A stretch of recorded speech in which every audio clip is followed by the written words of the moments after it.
The legend of Countess Elizabeth Báthory is one of the most chilling tales in history.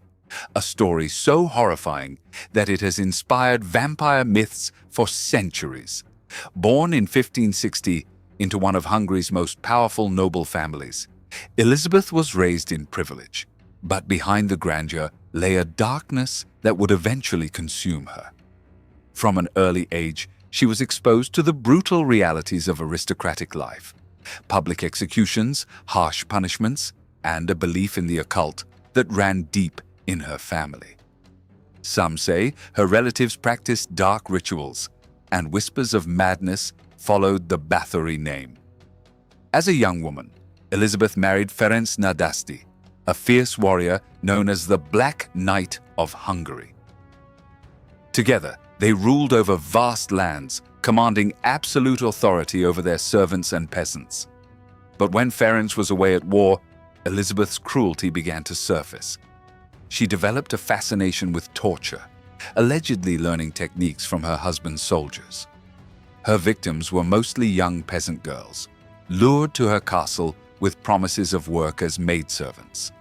Once inside, they were subjected to unspeakable horrors, beaten, burned, mutilated, and drained of their blood.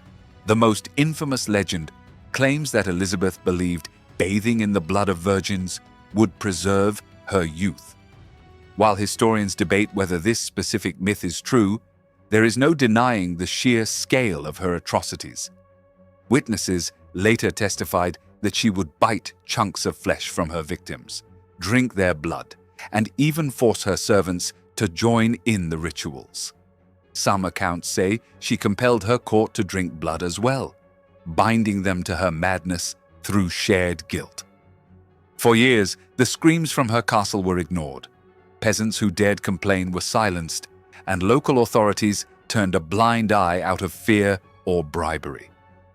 But as the number of missing girls grew, rumors spread beyond her domain, reaching the ears of King Matthias II of Hungary. In 1610, the king ordered an investigation, and what they discovered was beyond imagination. Over 300 witnesses came forward, detailing the torture and murder of hundreds of young women. Some were locked in cages, starved, then sliced open for their blood. Others were frozen to death or sewn into the stomachs of dead horses. When investigators raided her castle, they found bodies, some fresh, others decayed, hidden in secret chambers. Elizabeth's accomplices, including her maid and a mysterious figure known as Dorothea Sentes, were arrested and executed. But because of her noble status, Elizabeth herself was never formally tried. Instead, she was walled up inside a small room in her castle, where she died in 1614.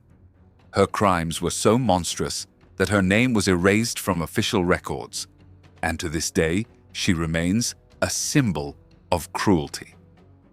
But did she truly believe she was a vampire? Some scholars argue that the blood-bathing stories were exaggerated, added later to demonize her further. Others point to her family's history of mental illness and the violent era she lived in as possible explanations for her behavior. Regardless, Elizabeth Báthory's legacy endures, not just as history's most prolific female serial killer, but as a figure who blurred the line between human evil and supernatural horror. Her story has inspired countless books, films, and even vampire lore. Some say Bram Stoker's Dracula drew inspiration from her legend. Whether fact or fiction, the tale of the Blood Countess forces us to confront the darkest corners of human nature. What drives someone to such extremes of violence? Was she a product of her time, a victim of her own mind, or something far more sinister? Perhaps the most terrifying part of her story is that stripped of the myths, the truth is horrifying enough.